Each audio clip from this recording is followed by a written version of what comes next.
and we're in the wood room, obviously. And today we're going to talk about controls. There's all kinds of different controls, but we like a control that looks like this one right here. This is commonly called a airplane control because it looks like an airplane. Somebody said that many years ago. We did not. And so we're continuing the tradition of calling this thing an airplane control. And this has gone through many designs and things, but this is the current one. I think this is the one we're going to stick with for a long time. The hands go in the front here, the nose string goes here, and then this little thing here is what we hang the puppets on. It's a leather strap, and then we have spots in the back. We slot for the elbows and the shoulders and the back string. And we just added this little gimmick in here so we can put our finger there and be comfortable after all these years of messing up our fingers. Okay, we do have a pattern for this. We don't just go to the bandsaw and cut this stuff out and pretend. We do have controls for all these little things. And we have the little spots marked where all the things go because we forget. And so, all these little pieces go into making a control. The top of the control looks like this, and we have a clip that holds the leg bar on it. And it gets put together with two cords through these holes here. And most of the controls are like this, just plain wood. But if we're going to be short stringing them, where the audience sees the control, we usually stain them and have them nice looking like a piece of furniture. Because they disappear more into the distance and you don't see it. You're looking at the puppet, not the control. So anyway, we have a little puppet here, one of the many puppets that we're stringing up. And you can go over here, and this Doug's over here. Hi, Doug. Hi, Bob. Hi out there. And so anyway, we when we're stringing it up, we hang the control up like this so that we have something that we're not holding the control and trying to put the strings on it. Oh, and the other thing we do is, because we use screw rising for the hands, and they're never, you can't depend on them. So we always take and tighten them up a little bit just to make sure that they're closed, because this hand string can pop out during the performance, and that's really bad. You have to kind of pretend that the puppet's working correctly and the string's all messed up. So we do that before we put the hand strings on.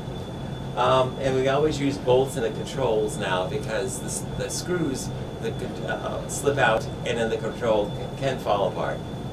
And that's all second to the strings coming through here. If your control's falling apart, it's really bad news. Okay, so here we go. We're going to string out this little girl. This is our little butterscotch girl. You'll see her in a bit.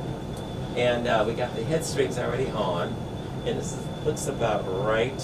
I think she should come up a little bit. So we'll go ahead and start stringing her up. And because her knees are kind of bent down there. And we try, and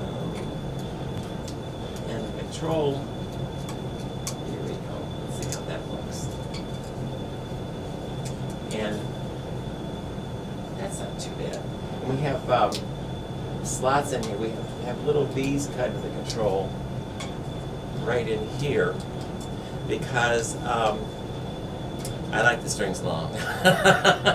Now we always have, if you cut the string off and it's too short, then you have to put a new string on it. It's ridiculous. And like if we wanted to shorten these strings, we can wrap the string around this and then pull through the slot and it will lock it up real nice and tight, rather than falling up. Rather than cutting the strings off and tying it with the screw eyes. So we usually leave the strings long until everything has been tested and the control is fine and it's working correctly and it's the right angle and all that sort of thing. Because if you cut it off too sharp, like I said, you got a problem. You have to do the whole thing over, and that wastes a lot of time. So anyway. And I'm putting the nose string on now. Yes, just at the very front. so she can be. So she can look up. And we have 18 basic strings on each puppet. No, not really. I think there's 8 or 9. What's to say? So we have holes drilled through the center so we can pull the string through the control, and then we can do a test run on the balance of the thing like so it doesn't fall out. And let's see, how does that look? Looks like our nose string is a little bit too tight.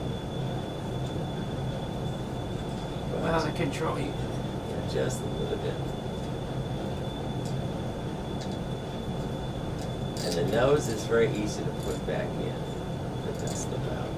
Unless you have a 50-foot string. But the eyes and mouth they usually make very long. Because those are the horrible ones to replace. Now, for the mouth and eyes, we call them toggles, which I really like doing. Now, it's the worst thing I like. I like this the least about making puppets, the little control. But these are used on the control, and we put our eye strings and mouth strings on there. So you'll see how we do that. Next. But this is a finished one. And, well, this is a finished one here. And it's, you'll see I finished this one in the little video. And it goes under the control, and then we can move the eyes and mouth and all that sort of thing. And then there's eyebrows that have to go on there, and whatever else. We got ears, it gets worse as it goes on. But basically, they all have moving eyes and mouth, so that you can work it right in here. Okay, should we do the elbows? We can give that a little test. Hi, I'm going to be going up and down. Now, I think we're all the way. Yes. So, anyway, we'll get these up here. And we'll see how we're going to cut these. And we make this, use the string. We use black braided nylon. Most of the puppeteers use that. But we use it as light as possible to do the job, because these are smaller puppets that we have now. And this is 12-pound test, and it's very fine. If we had a larger marionette, we'd go up to 50-pound test string. We have at 150, but that's ridiculous. That's for giant stuff, which we don't really do here in our theater right now. But most our the weight of the string is from 10-pound tests up to 42 pounds. But most of them we're using 20, 15, and 12. 12 is like thread, but it works pretty well on this. Okay, I'm sticking on the string now.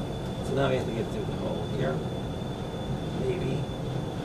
And this is where we go to something else. Technical difficulties. Now I can get this in here. Because I can't see that real well. And there we go. Oh, look at that. One. Here. There you go. Yay, we got it. Didn't take 5 times. Okay. Then, these are the elbow strings, because they need to have their elbow movement. And we basically tie it up, and then we kind of give it a test and make sure it's going to work well. There we go. Okay. You'll see that in a minute. She's doing great down there. And then we have 15 feet of hand string. She was just strung up for some photographs, which we kind of have to do occasionally. Then we have the back string, which is down here. And we have most of our controls are tilted slightly backwards, so they don't pull out of your hands. Not good to have it drop on stage. That's And the famous line. When that happens, we yell, "Timber!" But anyway, so how's she doing? Oh, there we go. Oh, that way. So now we can put her back on the hook. And there we go.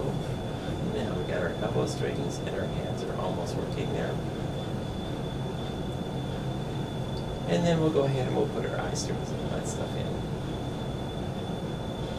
Now we have another control. Most of our, like I said, our controls are like this, the airplane control. But occasionally we have different types of puppets and things, and we have a little unicorn over here. I call it a horse. We'll use the same control in our horses and the little unicorn. And Doug's going to get that now and kind of show you. It's kind of complicated, slightly. But when we do a control, we kind of put it together, and then we want to make sure it's going to work as opposed to this isn't working. And sometimes we have to make the whole thing over again, or make the top over or the bottom to suit the puppet up. You know, better. All right, mouth's there, eyes are in the front like that, and legs are there, and that's worked. Somebody took it to the top floor like that.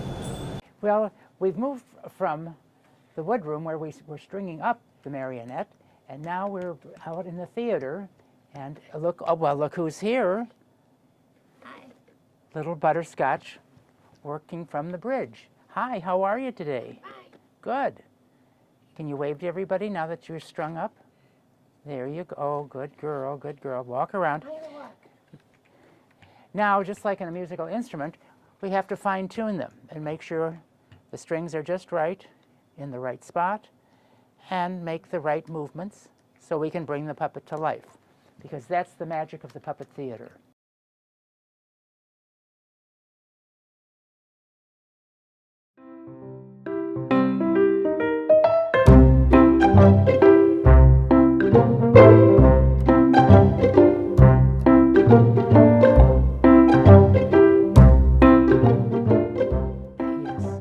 Such a sweet girl. Oh, yes.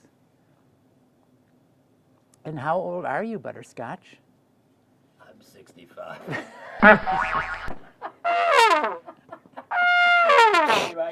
Well, lots of makeup there.